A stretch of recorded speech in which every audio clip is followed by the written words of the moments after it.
Something else. Welcome to the after show video. Franz von ZERNECK'S head full of useless information about movies. I'm Franz von ZERNECK. This is Dan Mirvish, the guest. This is for part 2 of 2 of the radio show podcast. It's the after show video. Let's keep talking. We're talking about your movie that's opening up last week. Between Us. Between Us. That is the name of the movie. June 21st. June 21st. I want you to keep saying it. That's June 21st. In June theaters 21st, near you. Between Us, starring Julia Stiles, Kay Diggs, who takes his shirt off a couple times in the movie. Well, it's by law. Yeah. That was part of the contract. State law. So depending on where you're shooting. Right. Melissa George and David Harbour. I am a fan of Melissa George. Yes. She and some of the things people may know her from are Alias. She was on like a whole third She was season very good in Alias. Yeah. Teresa's 30 Days of Night, Mulholland Drive. Is she in Mulholland Drive? I mean, she's worked with some amazing directors. I just saw her. Yeah, she has worked with some amazing directors, and rightly so. And, well, you know, you get. She was on a really. She's Australian. Yeah. And she was on a fantastic, and I can't think of the name of it because we're filming right now. Of course, I need to think of. She did an Australian television show about an incident that happened. Right. Yes. Somebody and gets slapped. the slap. I think. Yeah. Okay. And she won a loogie for it. Which is the worst name for It's like the Australian version of an Emmy or something. But yeah, she won. Did you see? Were you? No, I never saw it. But she told me about it. And it was so good, and she is so good. She plays this crazy character, this hippie type. But she's amazing in Between Us. She is amazing. And unlike the other actors who I had all kind of met with, or at least talked on the phone or Skype, she was the last one cast for different all right, reasons, that's important. People falling out and whatever. And the first time I met her, and she was traveling. She was in Australia or Argentina somewhere, and she's traveling. Argentina's ironic. She's a world, yes. Yeah. You have to see the movie. You have to see the picture. And she. So the first time I met her was when she walked in my kitchen, first day of rehearsal. Oh, you're kidding me! Sight unseen, without a meeting. With her little dog. Really? This little cute puppy. And it's not a puppy, but a little tiny dog. An animal. And she just blew us all away. I mean, just from day one, and I get along with her great. She's good. Yeah. Really wonderful in the movie. If you haven't seen her before, you're gonna really like her. Yeah, it's a big movie for her. And then David Harbour was in the original play.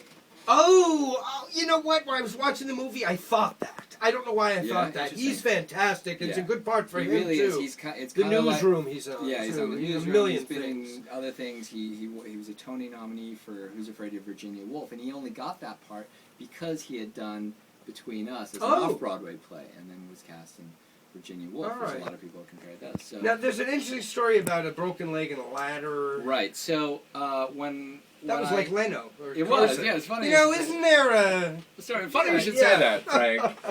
So when I first read the play, got together with Joe Hortua, the playwright, and we wrote the adaptation together. In the original play, there's a monologue that David Harbour's character gives about he was drunk and he goes in church and something happens there.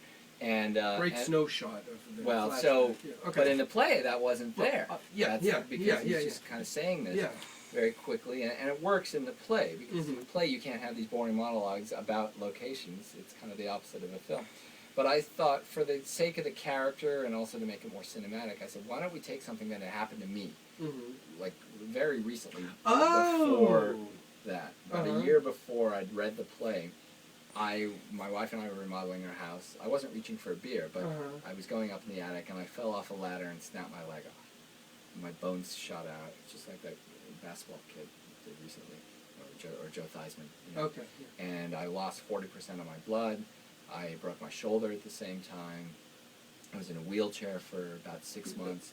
Crutches for another 6 months. I was on a cane for another 6 months. You know, I think when Joe first met me, I was still on a cane. And I wasn't.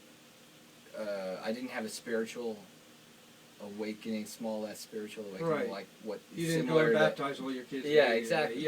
But I can see where someone going through that, and my relationship with my wife didn't, is very different than what's in the movie. But again, I can see where these traumatic incidents really can change a relationship for better or for worse. You can change yourself, you know. And again, I didn't have anything mystical happen to me, but I could see you're hopped up on Vicodin, you're dealing with all kinds of stuff.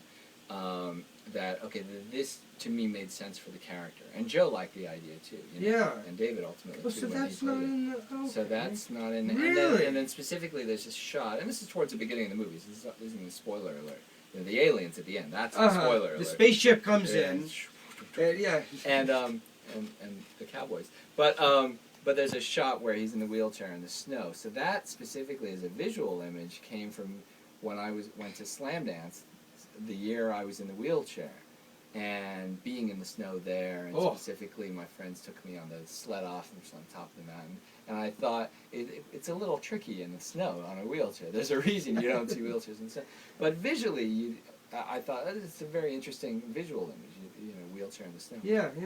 And this is before I read the play. This is all before you read the. Oh, okay, the all right, And then when I had this idea, okay, why don't we have what happened to me happen to the character? I thought, and specifically, he goes in a wheelchair in the snow, and visually it works, character-wise it works. It works for the other characters, especially his wife, Melissa George's character. He explains kind of why she accepts him, this catharsis that he has, and why she accepts him. And it kind of made a bit more sense to me there. It fit in with some stuff that happens later in the movie, which I don't want to ruin. But it makes it, and tell me if you disagree, it makes it more personal, which it has to be. It has to be, yeah. If you're going to commit to it, and especially if it's mostly, 90% of the dialogue is from the original play. If it's someone else's material, you've got to find some reason to make it yours. Because otherwise you're going to get sick of it halfway through and want to quit. So there's got to be some reason. Sometimes you're on a picture like that for 2 years, you know. Or 5. But cutting it. Exactly. So exactly. So you want to make it as personal as you can, without being autobiographical necessarily. But in this case, no one has to know. Right. But you have to know. No one's going to watch this, right? You know. But it doesn't matter whether you know or not. So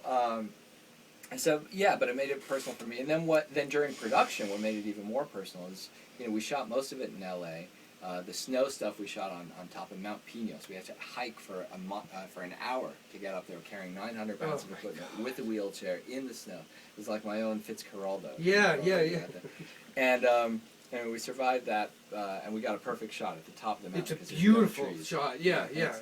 And but the scene with the ladder itself, just by happenstance, we shot in my garage.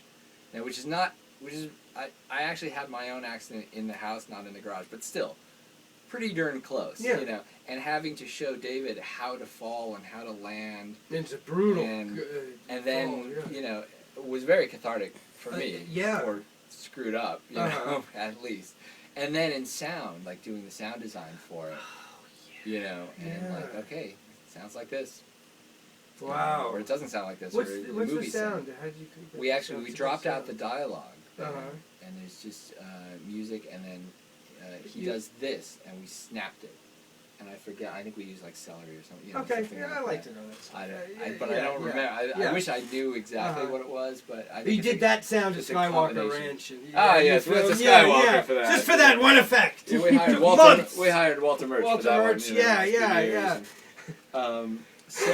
So anyways, the point is that it is a very personal film for me, especially that part, and I didn't let my wife watch the movie until we screened it at SLAMDANCE, and the film played at 22 festivals in 7 countries, won the Grand Jury Prize at the Bahamas Film Festival, of course, and so we've been getting great reviews everywhere we go. Fantastic reviews, I'm gonna put that on the poster. Fantastic reviews. Reviews of the reviews. Yes. This picture is so good. Yes, it's gotten great reviews despite itself. Hey, thanks a lot for coming on. Frank, and thank you for listening and watching on that. AdrenalineRadio.com, AM 1680. All right, thanks. If you're in Whittier and just listening at your door, you will have heard us. Yes. All right, we'll see you next week. Click on the link above or below, depending on where you're watching this, to listen to part 1 and part 2. Have a good day or night.